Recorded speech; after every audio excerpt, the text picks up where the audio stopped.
Paco Ramírez. ¿Qué tal? ¿Cómo están? Qué gusto que nos acompañen aquí en A Fondo. Hoy vamos a tocar un tema que nos interesa a todos, porque finalmente vivimos en este país.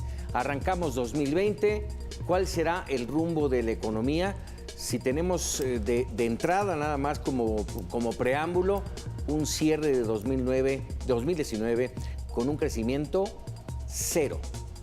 ¿Hacia dónde va la economía de nuestro país? Y bueno, justamente para platicar de todo ello, para debatir, para analizar, para ver qué es lo que va a pasar, tengo el gusto de que nos acompañen en esta mesa de análisis y de debate.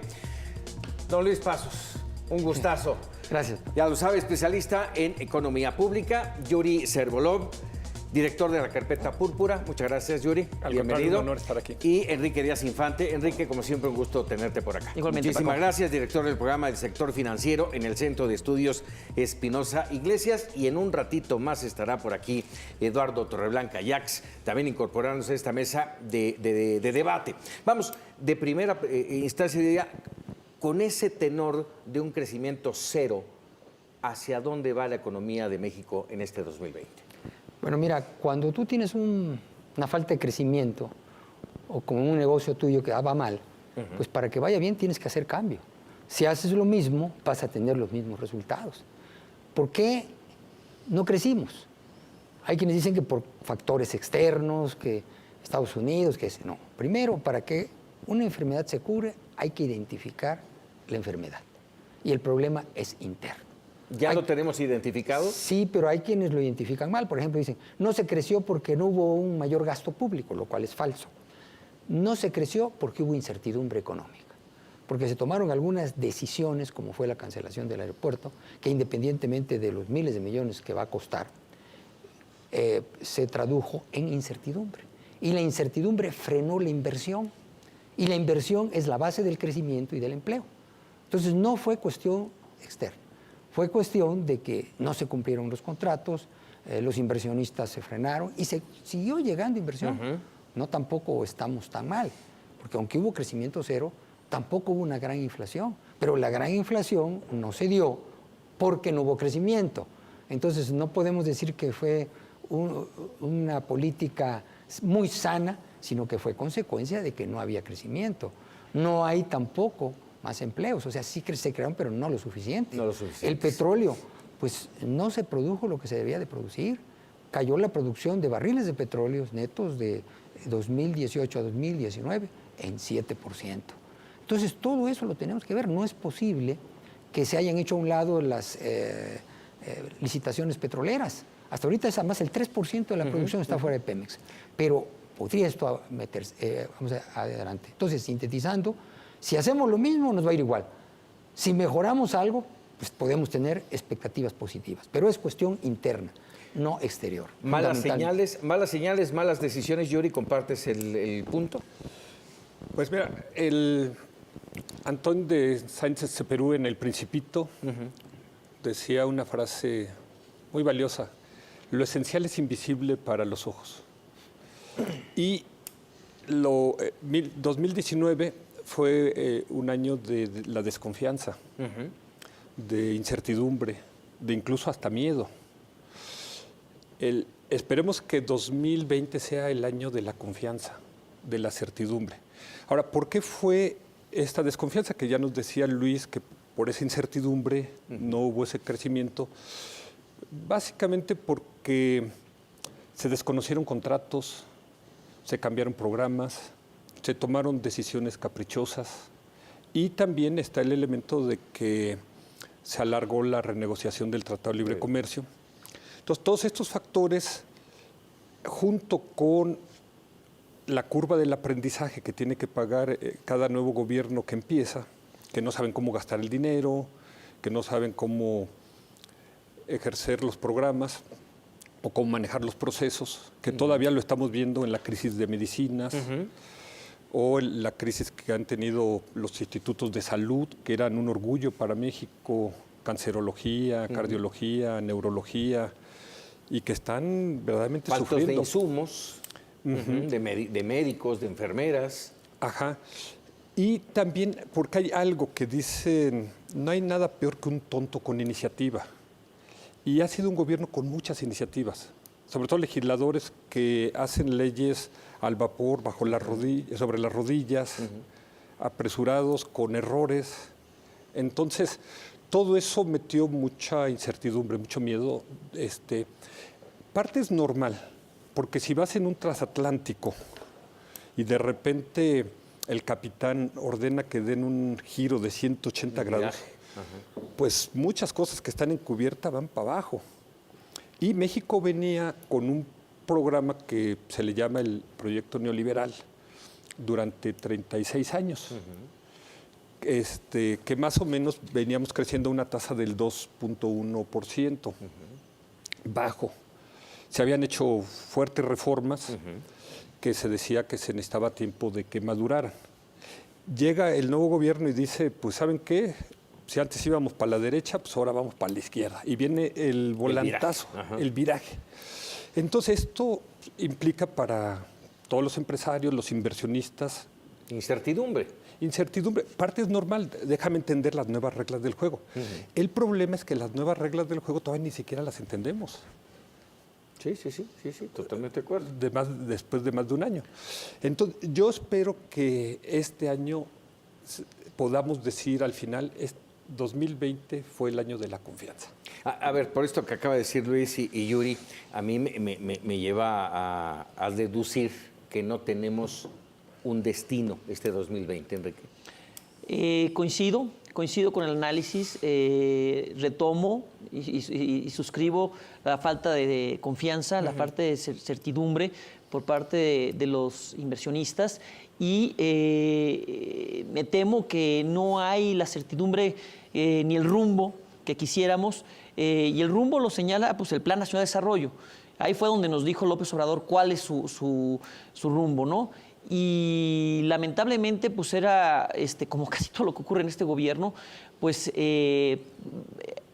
por no decir ocurrencias, era algo ilógico, donde no coinciden la premisa mayor con la premisa menor y menos las conclusiones, donde de repente dices que se va a crecer al 4% y que eso se va a lograr con programas asistencialistas, sin una política de inversión pública suficiente. Entonces, como que... efectivamente, si los gobiernos, conforme a la Constitución, establecen el rumbo del país en el Plan Nacional de Desarrollo, pues aquí el rumbo que se estableció no es el correcto. Y si, como dijera Luis, tienes un arranque donde haces una decisión irracional, como es la cancelación del aeropuerto, pues rompes la confianza. Y si luego además generas un desabasto de combustibles y después se lo argumentas que eso es por el huachicol y nos enteramos después por el Wall Street Journal que eso no es cierto, bueno, los inversionistas no están invirtiendo. Entonces, la inversión pública detenida y los inversionistas con esta desconfianza por lo del Naim, por lo de las gasolinas, pues no invierten. Y luego rematas con criminalizando temas como la defraudación, que, que pudiera ser sensato, pero es como una arma, pues bien utilizada, pues puede ser necesaria para poner orden. Pero en manos de quién pudiera ser un problema. Entonces, también toda esta miscelánea fiscal, estas reformas en materia penal para hacer el arraigo, el arresto preventivo, sin siquiera pruebas, ha ido sumando a esa desconfianza que no ha logrado remontar el gobierno. Entonces, yo no espero que las metas que se están estableciendo para 2020 vayan a cumplirse. Yo creo que como el Fondo Monetario Internacional lo dice, el crecimiento va a ser de 1%, no del 2% que ellos están proponiendo. De hecho, lo baja de 1.3 a 1. De 1.3 a 1. Y después pues, me gustaría tocar más adelante pues, todo el deterioro institucional, ¿no? Que eso también suma a la desconfianza. Vamos a ir a una breve pausa, pero al regresar me gustaría que le entráramos al tema de, bueno, con todo esto que ha pasado en un año y que por lo que acabamos de señalar, pues hay una caída sin red de protección abajo. ¿Hay posibilidades de recuperar el rumbo y qué se tendría que hacer? Y en todo esto, ¿de qué color pinta el tratado comercial con Estados Unidos y Canadá? Hacemos una pausa y regresamos. Estamos aquí a fondo. Ya estamos de regreso aquí en A Fondo y permítame darle la bienvenida, se incorpora a la mesa Eduardo Torreblanca. Muchas gracias, Lalo. Muchas gracias. Muchas gracias. Estamos platicando ya del tema de la economía y les decía yo, antes de ir a un corte, que me gustaría saber, después de escuchar sus posicionamientos de cómo está la economía, de qué tan mal estamos, ¿de qué sirve la firma del Tratado Comercial del TEMEC?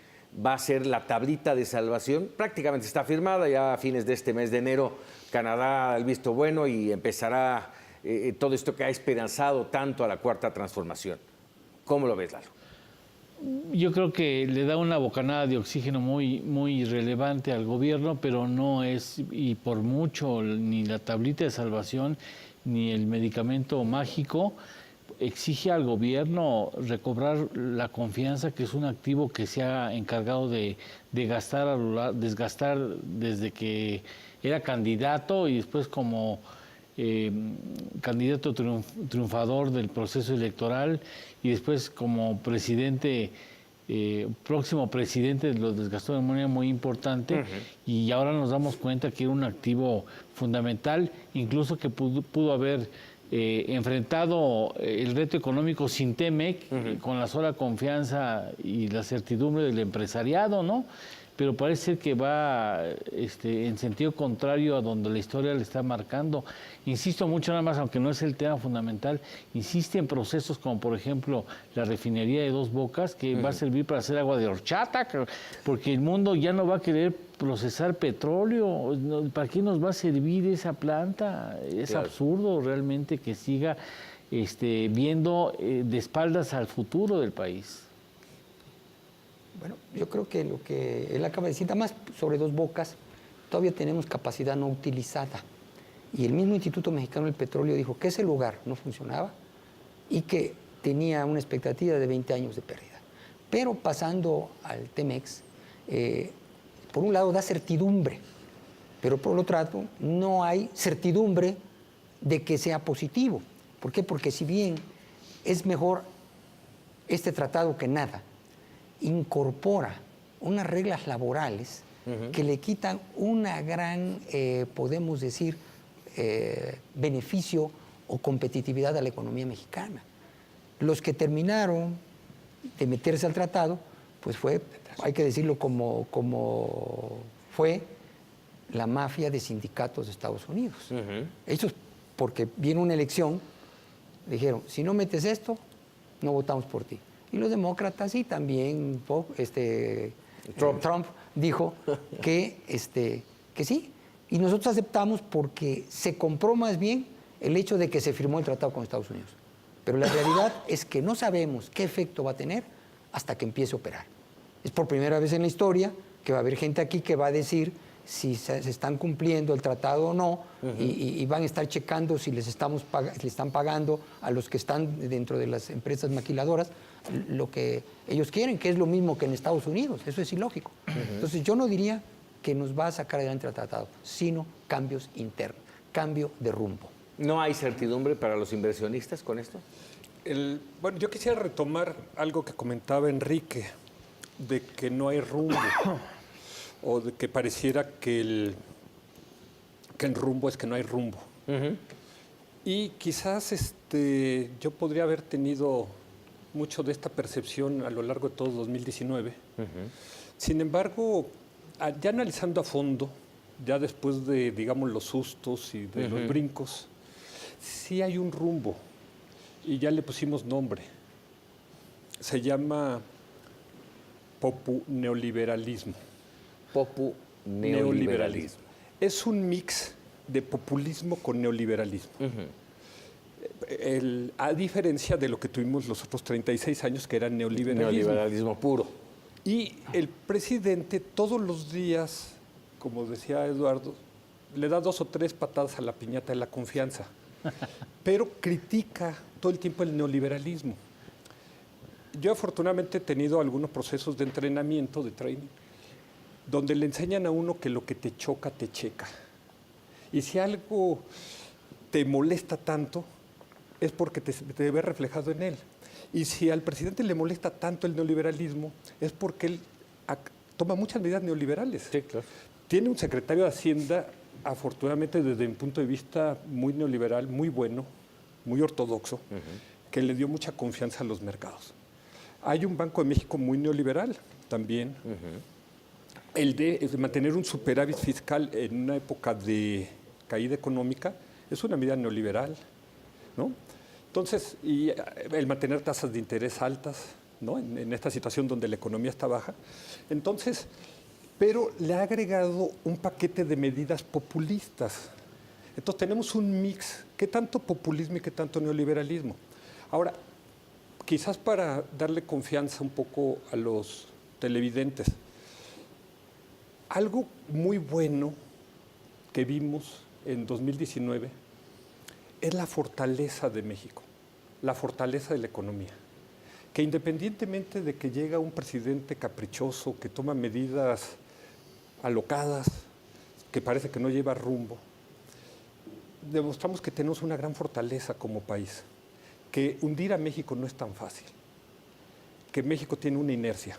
Sí se paró y se ha calculado que ha habido una pérdida de valor del país. Algunos estiman, estudios veía hoy, de 700,000 millones de dólares, no sé en qué lo basan, pero México ha demostrado que es un país que ha resistido al PRI, que ha resistido a Fox y que ahora está resistiendo. Pero hace falta más que eso, ¿no, Yuri? No nada más resistir. Oye, yo no sé cuánto más aguante la piñata. Así es. Honestamente, porque ya ahora sí le hemos dado más de lo que creo que puede resistir. Como diría Kelly, ¿yo por qué?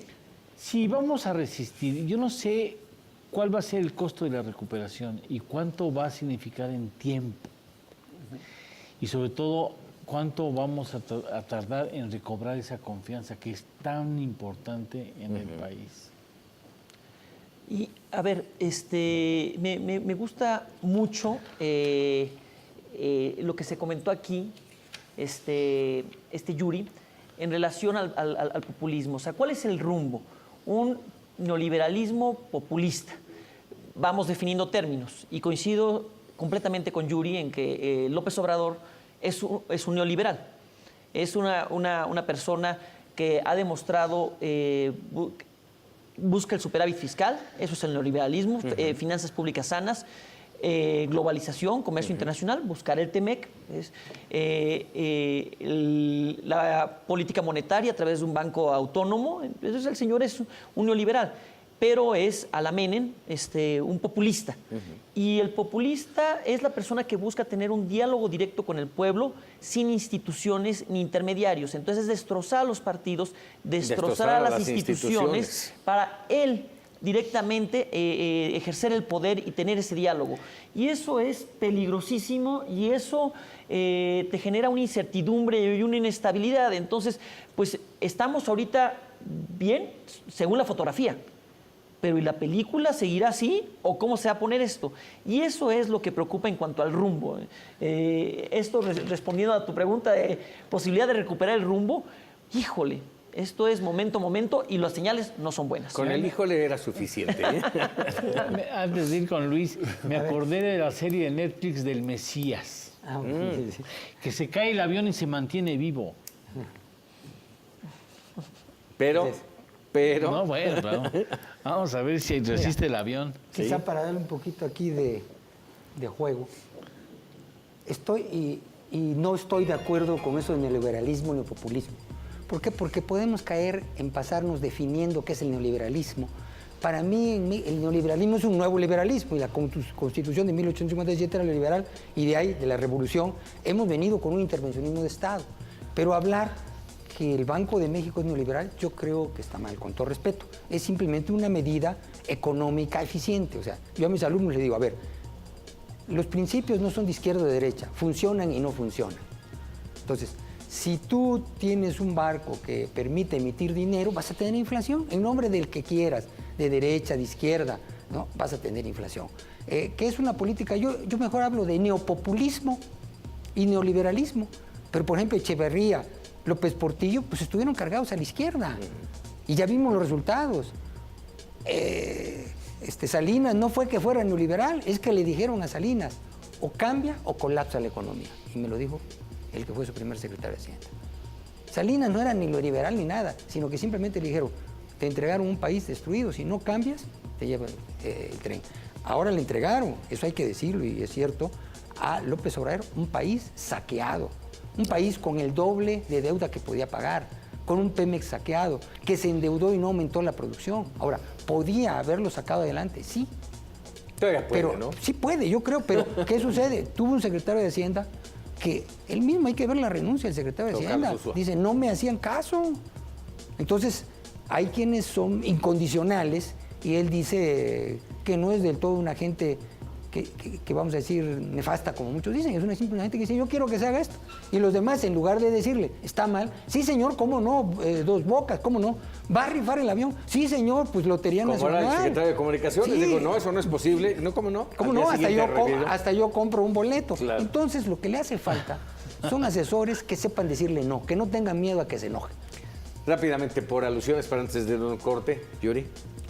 Bien, decía al principio que la base, y creo que coincide la mesa, es la confianza. Vivimos en una economía que podemos decir que es fiduciaria, que está basada en la fe, en la confianza. El dinero que operamos todos los días es dinero fiduciario. No tiene ningún respaldo en oro ni en nada. Aceptamos el dinero que la gente nos da porque estamos confiados de que alguien más nos lo va a tomar a cambio por bienes que elijamos. Entonces, pegarle a la confianza es algo terrible. Yo creo que no hay problema si un gobierno es de izquierda o es de derecha.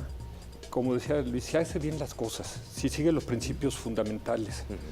Y aquí, en economía, ciertamente, como ya nos decía Enrique, se han tomado algunas decisiones correctas, como mantener un superávit fiscal, como mantener el endeudamiento público en relación al PIB de una manera... 45%. ¿no? Que el gobierno está gastando en subsidios que consideramos son asistencialistas, pero no de una manera excesiva todavía, aunque sí le ha quitado presupuesto a áreas estratégicas sí, claro. por algo que se ha llamado el austericidio. Entonces, creo que también hemos visto que llegó el presidente, como dicen, muy sácale punta, y luego se empezó a domesticar un poquito. No, muy bien. Bien decía el meme, ¿no? Y si nos quedamos con el avión y rifamos al presidente. Vamos a hacer una pausa y regresamos en A Fondo con Eduardo Blanca. Adelante.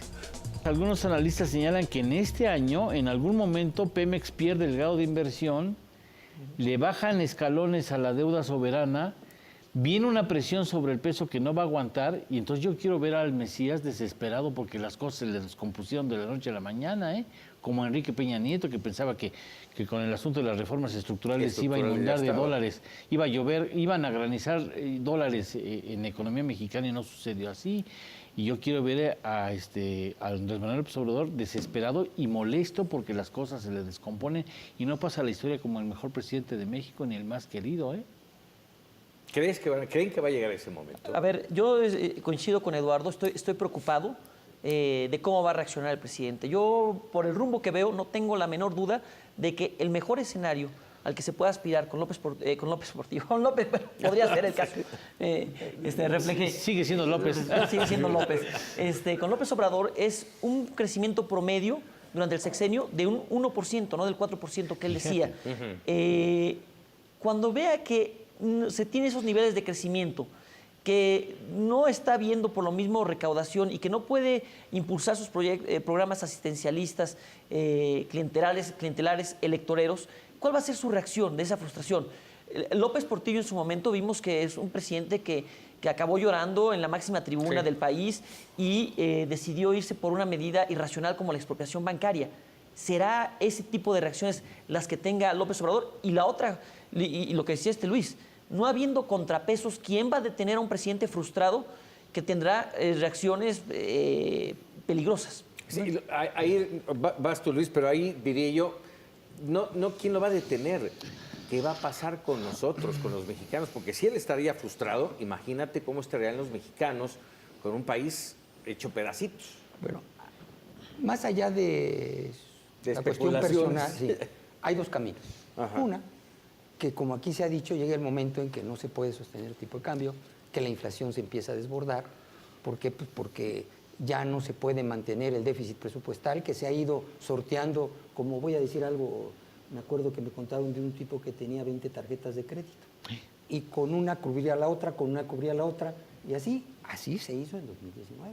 No le doy al hospital, pero pues pagamos para lo que se tiene que pagar por haber hecho a un lado Texcoco. Y así han ido haciendo como juego de este para acá y esto para acá. Pero ya no es sostenible. Entonces, dos cosas. El momento en que ya se sienta que no hay para dónde ir, se empiecen a desbordar las variables que sí se han mantenido, como es inflación y devaluación, entonces puede ir dos caminos. Uno, buscar las causas reales y rectificar, o dos, empezar a buscar culpables. Suben los precios por los empresarios. Claro, por se supuesto. devaluó porque el que sacó dinero. Entonces, estamos regresando a la década de los 70s, cuando se culpó a los banqueros, cuando se culpó a los malos mexicanos, cuando se quiso frenar con controles de precios que no funcionan. A ver, en medio de todo esto yo les quería preguntar, me adelanto, me quedo Lalo, Sí. nada más a preguntar, porque mucha gente cuando nos escucha dice, y me lo escriben, oiga, ¿por qué invita a pura gente que le pega a López Obrador? A ver, después de lo que han dicho, estabilidad del peso, inflación controlada, salario mínimo aumentado histórico, inversión extranjera directa registró buenas cifras en el 2019, podrían mejorar en 2020. México captó 35 mil millones de dólares, 3% más que en 2018. Con todo eso bueno, ¿no vemos cosas positivas? ¿No vemos un avance, un camino hacia adelante?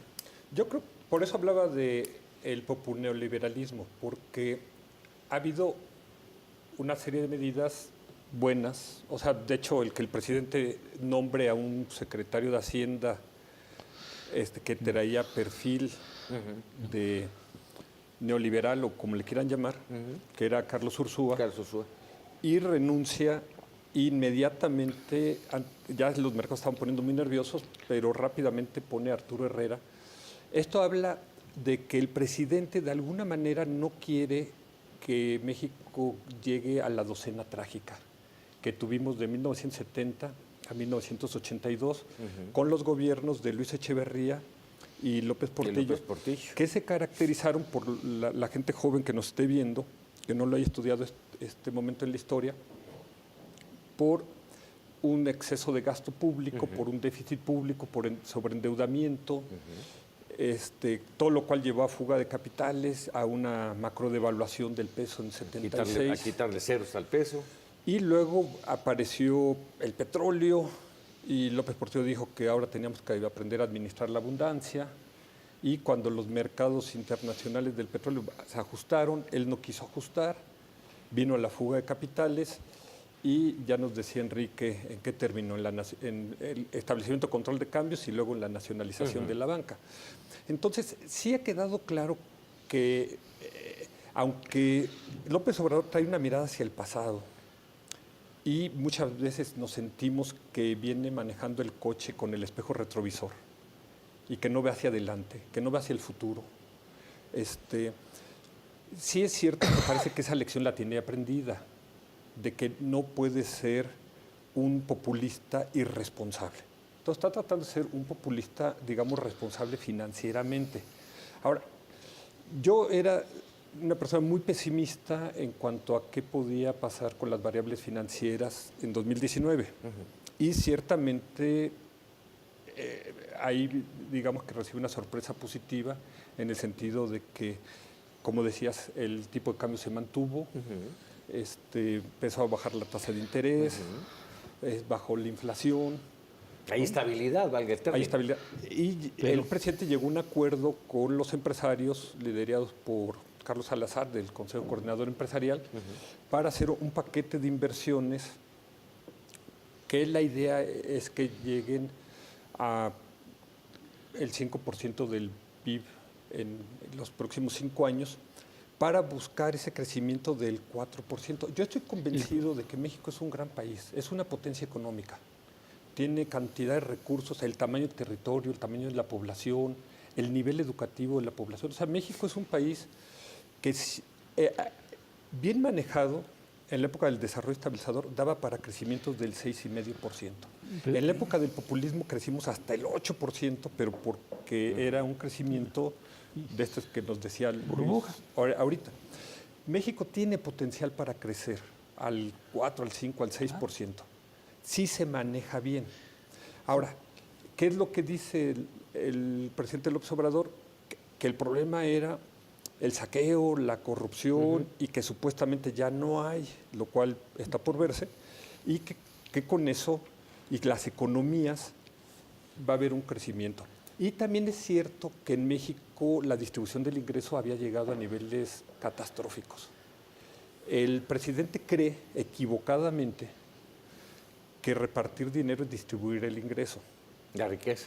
La riqueza. Y no. O sea, la distribución de la riqueza debería preguntarle a Ifigenia Martínez, que hizo quizás la tesis más conocida sobre la distribución del ingreso en México. Yo hice mi tesis sobre la distribución del ingreso y definitivamente habría que decirle al presidente, no, definitivamente repartir dinero no es distribuir el ingreso. Qué vino que lo señala Yuri, y me gustaría preguntarle a Enrique si no consideras insostenible la política social. A ver, es una política social, asistencialista, clientelar, que no forma capacidades educativas, capacidades de salud, con lo cual se diezma el potencial de crecimiento de la nación. Y si a eso le sumamos, además de los recortes en salud y educación, también en infraestructura, que no hay mucho, entonces yo creo que su política social, y partiendo de que la mejor política social es la generación de empleos, y que la premisa para generar empleos es que haya crecimiento, y que para que haya crecimiento tiene que haber inversión pública y privada, y no está viendo ni la pública suficiente, y los privados por desconfianza no están invirtiendo, pues yo creo que su política social asistencialista clientelar no da. Es como decir, estar dando limosnas es igual a tener empleo. No. Y él da limosnas, no da empleos. Vamos rápidamente a hacer una pausa, Luis. Regresamos contigo si quieres y volvemos aquí en A Fondo. Antes de llegar a las conclusiones, yo quisiera presentarles, si me lo permiten, anoche aquí mismo, en este mismo espacio de Mega Noticias TVC, tuvimos la oportunidad de platicar con Enoc Castellanos, el presidente de Canacintra, y le preguntábamos, después de hablar del Tratado de Libre Comercio, de la reforma energética, ¿cuál era el futuro para México? Esto fue lo que nos respondió.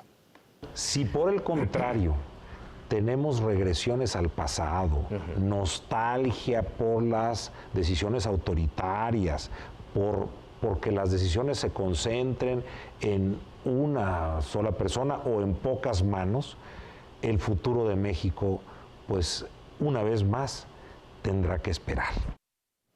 Luis. Bueno, pues estoy 100% de acuerdo. La cuestión es cómo logramos que esto no suceda. Pues ahí estamos, lo que decía Enrique, hay que limitar al gobierno. Esa es la democracia, un gobierno limitado por el poder judicial, por el poder legislativo, y aquí lo que buscan es controlar esos poderes. Entonces lo que yo creo es, primero, no permitir que se concentre en una sola persona los tres poderes, y después tener claro las políticas que nos van a sacar. Yo creo que no se puede hablar de distribuir riqueza cuando no se crea, y la mejor forma de distribuir la riqueza es a través del mercado, no a través del Estado. Sí, yo creo que lo que veremos en este año va a ser un avasallamiento para desarticular a las instituciones autónomas que pueden representar un alto a algunas de sus decisiones. O sea, lo que quiere ser el terreno llano, no sé si opines lo mismo, Enrique. Coincido. Que tiene el terreno llano para hacer lo que quiera y hacer, ya lo dijo, hacer los cambios lo más profundo y lo más rápido posible, que no los para puedan que sean revertir. irreversibles. Muy democrático, por cierto, eso, ¿no? Pero pues sí. Y además, otra prueba de este avance del autoritarismo, porque yo ya veo de la concentración de poder, estamos ya una rayita, si se captura el Instituto Nacional Electoral, al autoritarismo. Ya se está viendo ese avance, pero otra cosa que no habíamos visto en décadas es el rol que está teniendo el ejército. Entonces, como que de repente nos dice, miren, yo capturo los órganos autónomos y luego, aunque tenga minoría, ya no me la van a quitar. Y si no les parece lo que estoy haciendo, les presento a mis amigos los Verde Olivo, a los cuales ya les di el aeropuerto de Santa Lucía a construir, ya prometí que les voy a dar la operación. Ahora les estoy dando más recursos a través del Banco de Bienestar, la construcción de estas sucursales, de algo que no se requiere, porque con tecnología podrías avanzar esa inclusión financiera. Entonces, la regresión hacia autoritarismo está fuerte. Y ya The Economist está hablando al respecto de cómo México está descendiendo en el índice de democracia. Entonces, sí es preocupante. Yo 2020, coincido con lo que dice Eduardo, vamos a ver un presidente que va a acelerar el paso para avanzar su proyecto, pues ya diría no de concentración, sino autoritario. Pues va a parecer un poco anticlimático. Primero quiero decir que yo soy demócrata y que prefiero la democracia. Pero difiere un poco en el sentido de que una dictadura no puede garantizar el crecimiento económico y garantizar la seguridad. Es más, hay tanto caos en México que mucha gente dice sería mejor un dictador o un emperador, ¿no? Entonces, pero mientras se hagan las cosas como deben de ser. Lo que decía Luis. Y no estoy de acuerdo. Claro, y no estoy de acuerdo. Mientras se mantengan los principios. Por eso dije que iba a ser anticlimático. Totalmente. Mientras se mantengan los principios. Y el ejemplo aquí, y quizás es un pésimo ejemplo, ha sido el fascismo. El fascismo es eficiencia económica con dictadura. Ahora, no creo que México tenga las condiciones, en esto coincido con la mesa, para irnos a un fascismo, ni tampoco tenemos las condiciones para irnos a una economía tipo escandinava, como Finlandia o Suecia o Dinamarca. Entonces, es evidente que México quiso jugar a democracia y libre mercado en los últimos gobiernos. No llegamos ni a una democracia tipo europea, ni tampoco llegamos a una economía de mercado tipo Estados Unidos. Se avanzó hacia allá. Ahora, decíamos al principio, se dio el volantazo y se dice, vamos un poco más a Estado y un poquito menos democracia, ¿no? Ahora, si esto fuera eficiente, si esto nos diera seguridad a los mexicanos, se acabara con la violencia y esto diera crecimiento económico con estabilidad y con distribución, uno diría, pues no es lo ideal, pero bueno, de lo perdido lo que aparezca.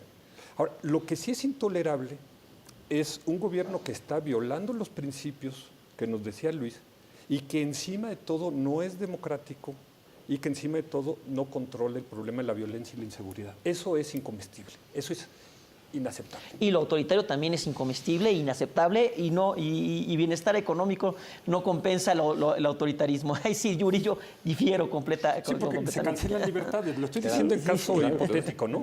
Pero digo, Mira, si hubiera que escoger. lo que yo tendría que decir es que Sabía que iba a ser es una anticlimático. pena que en México se haya dejado de invertir en educación porque a este país lo que le hace falta es un estadista. Pero el estadista ve a largo plazo. Sí, claro, Entonces, por supuesto. Y por el bien público. Quizá Claro. sintetizando esto, en el 2019 hubo 2 o 3 variables que se mantuvieron.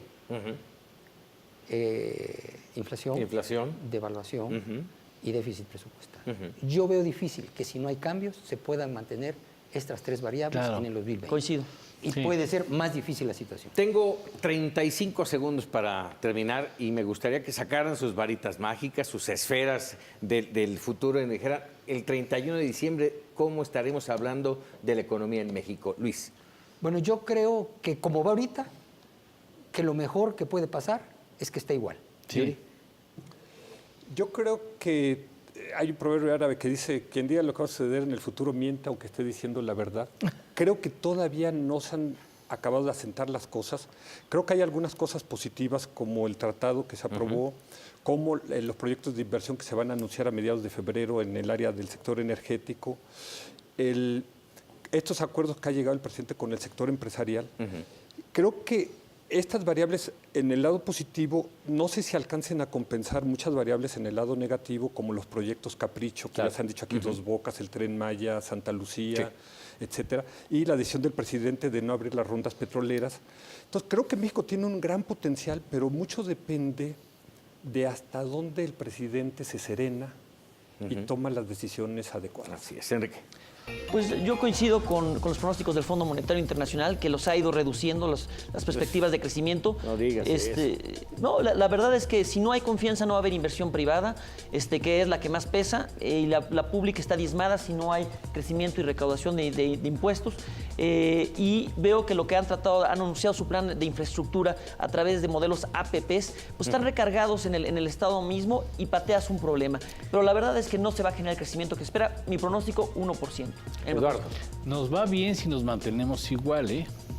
Y nos va muy bien si crecemos un 1%, ¿eh? Ya habrá aprendido algo, ¿eh? Mi querido Eduardo, despide. Muchas gracias. No, pues al contrario, gracias a la mesa, una magnífica mesa, Enrique. Muchas gracias a Yuri, mi querido Yuri. Muchas gracias, Luis. Celebramos que estés aquí con nosotros en este año. Iniciamos bien, con pie derecho. Así es. Y con Paco, un Muchas excelente gracias. amigo y jefe. Muchas gracias, Paco, y gracias a ustedes por haber estado con nosotros en esta mesa. No se asuste, todavía está empezando el año. Hasta la próxima. Así es.